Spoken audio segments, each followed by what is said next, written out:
Most people think building wealth is a linear grind, that to double your money, you have to double your effort.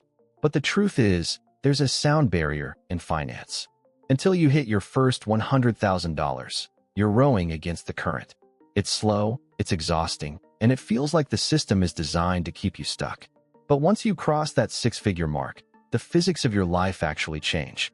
Money stops being something you chase and starts becoming something that works for you, even while you sleep. Today, I'm going to show you why the first $100,000 isn't just a milestone. It's the exact moment your financial life shifts from a struggle to a choice. And once you understand the math behind this shift, you'll never look at your paycheck the same way again. Picture this. It's a Tuesday. You just got a direct deposit notification, your paycheck hit.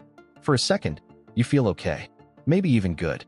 You open the app, see the number, and then almost immediately start doing the math in your head. Rent, car payment, insurance, groceries, that dentist bill you've been putting off for 3 months because your plan doesn't cover what it used to. And just like that momentary relief evaporates. The money is already spoken for before you even had a chance to breathe. Now here's the part that really stings. You're actually making more than you used to. Maybe a lot more. You got a raise last year, maybe even a promotion. And yet somehow, some way, the anxiety around money hasn't gone anywhere. If anything, it's gotten a little louder. You feel like you should be fine, but you're not. Not really. If that scenario felt uncomfortably familiar, you're in exactly the right place. My name is Ely, and I spend way too much time thinking about how people in the US experience money psychologically. If you're someone who earns a normal income, maybe even more than you used to, but still doesn't feel financially secure, hit subscribe and give this video a thumbs up, because what I'm about to walk through isn't just theory. It's the invisible architecture behind why money stress follows so many Americans no matter how much more they start earning.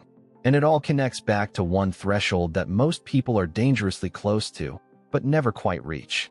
Let's start with something that might be a little uncomfortable to sit with. According to a survey from the American Psychological Association, money is consistently ranked as the #1 source of stress for Americans, ahead of work, health, and relationships. And that survey doesn't just capture people who are struggling to put food on the table. It captures people with jobs, with benefits, with decent salaries. People who, on paper, are doing okay. So if your income has grown but your financial anxiety hasn't shrunk, you're not broken. You're experiencing something that is deeply, almost structurally, common in this country. Here's the thing though. Understanding why that happens, and what actually breaks the cycle, requires us to look at the math and the psychology at the same time. Because one without the other gives you an incomplete picture. Let's talk math first, because the numbers are genuinely wild when you see them laid out.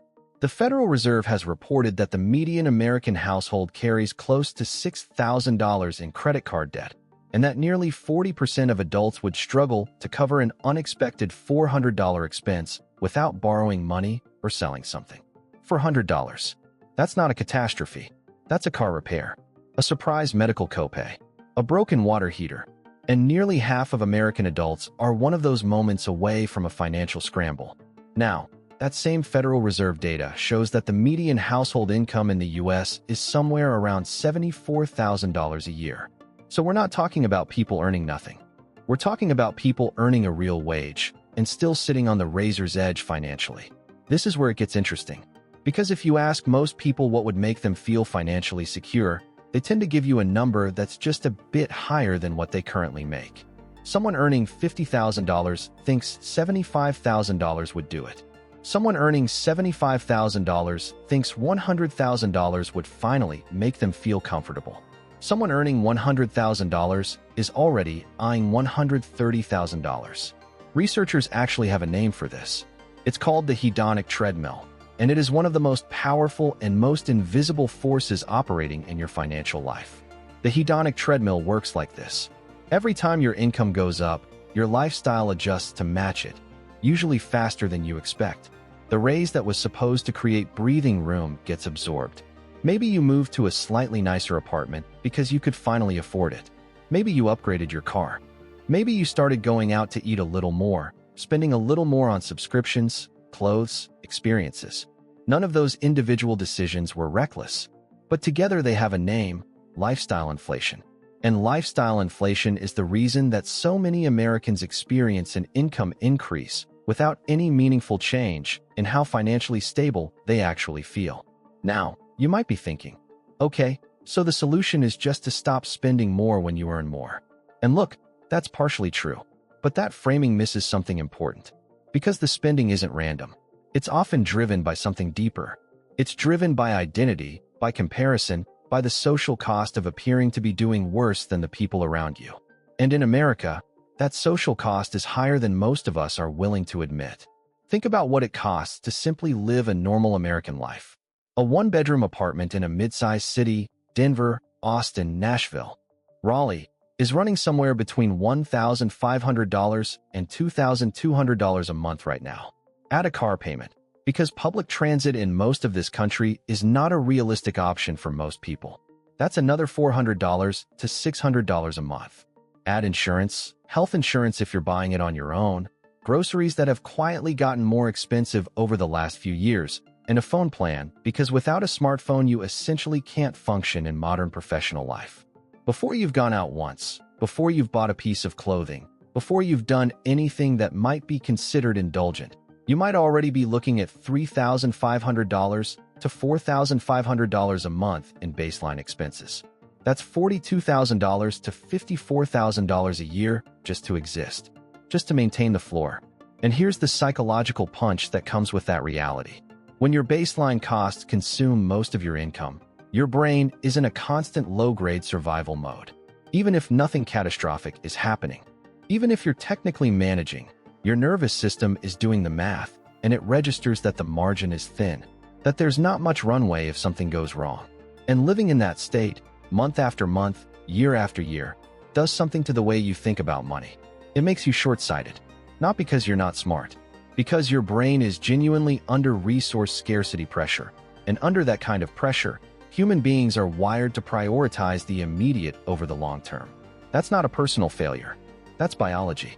This is exactly what a famous study from Princeton demonstrated, that experiencing financial scarcity actually reduces cognitive bandwidth. The mental load of worrying about money crowds out the kind of long-term thinking that building wealth requires. It's not that people in financial stress don't know they should be saving. It's that the stress itself makes it harder to act on that knowledge consistently. So what changes at $100? 000 saved?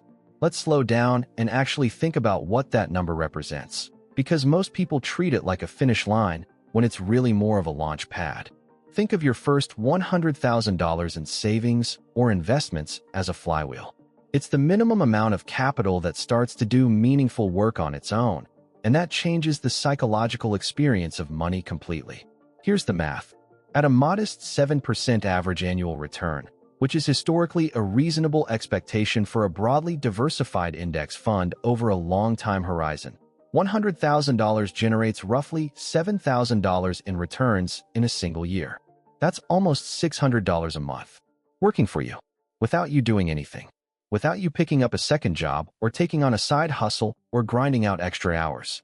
And the next year, that $7,000 gets added to the principal. So now you're earning returns on $107,000. And then on $114,490. And on and on. That's compound interest. And it's one of those things that sounds academic until you actually watch it work in your own account. Now here's what most people don't realize. Getting to your first $100,000 is almost always the hardest part. Not because you have to be a genius, not because you need some special access to secret investments, but because the early years of building wealth feel the slowest. If you're saving $500 a month, it takes over 16 years to hit $100,000 at that rate with no growth. But if you push that to $1,000 a month with even modest investment returns, you could be looking at 8 to 10 years. And once you cross that threshold, the next $100,000 comes faster. Because now the money itself is contributing to the journey. Charlie Munger, Warren Buffett's longtime business partner, once said that the first $100,000 is a bitch. His word, not mine. But the point stands. He said that once you have it, you just have to leave it there and let the compounding work. The math gets easier. The psychology gets easier too. And that's what I really want you to sit with for a moment. Because it's not just about the math. When you have nothing saved, or worse, when you have debt and no cushion, every financial decision carries a kind of emotional weight that is genuinely exhausting. Should you spend money going to your friend's wedding? Should you take that unpaid day off? Should you even go to the doctor for that thing you've been ignoring? All of those questions are harder when you have no margin.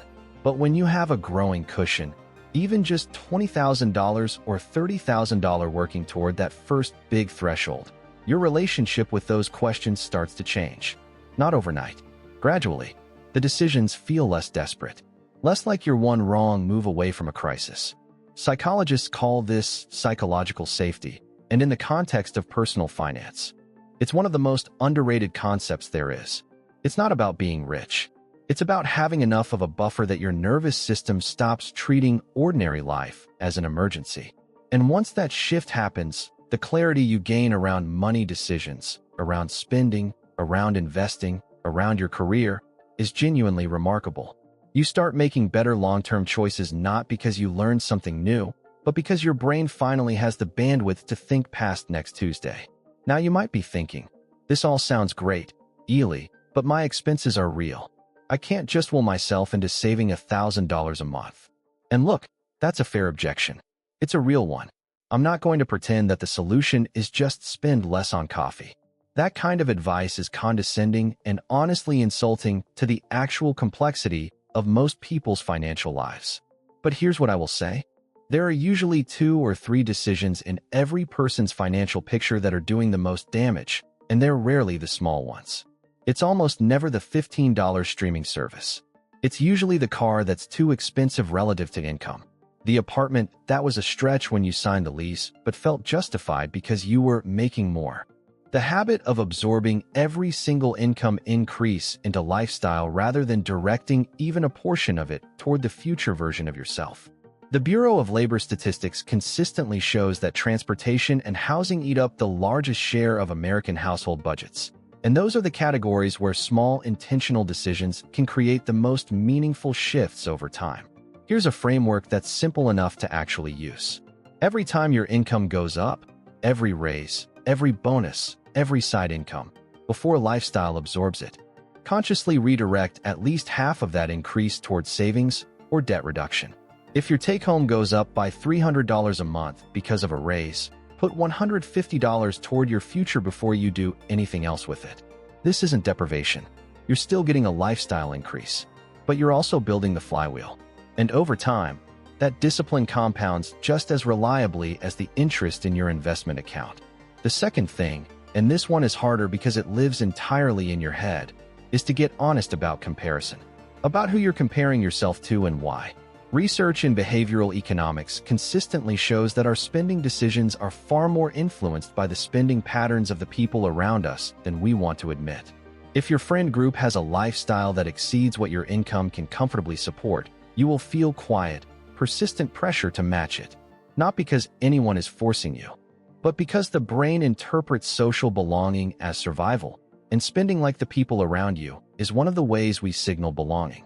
Getting honest about that dynamic, not to shame yourself, but to simply see it clearly, is one of the most financially protective things you can do. And here's what that clarity eventually leads to. A simpler, calmer relationship with money. Not because everything is perfect, but because you've stopped chasing a moving target. Because you've identified the threshold that actually matters. Not the next raise, not the lifestyle upgrade, not some vague idea of more, but the specific, mathematically meaningful milestone of getting to your first $100,000 in invested assets, and then protecting and growing it from there. Let me leave you with this. The reason the first $100,000 is so powerful isn't just compound interest. It's the proof of concept. It's evidence that you can build something that didn't exist before. Every dollar saved before that threshold is harder, slower, and more psychologically demanding than it will ever be again. You're building against the current. You're fighting lifestyle inflation, comparison, and a financial system that profits from keeping you in a cycle of spending. But once you reach that mark, once you have a 6-figure foundation that is working for you rather than demanding something from you, the entire orientation of your financial life can shift from defense to offense. Most people never get there not because they can't, but because they don't have a clear enough picture of what they're actually building toward and why it matters. They're chasing income increases and expecting them to feel like relief. and they're disappointed every single time. Because income alone doesn't create financial security. Assets do. And building the first $100,000 in assets is the beginning of a completely different relationship with money. One where you finally start to feel like you're in the conversation rather than scrambling to keep up. That's the shift. That's what this is about. If this landed for you, share it with someone who's been feeling like the money stress should have gone away by now. It hasn't, and now you know why. And I'll see you in the next one.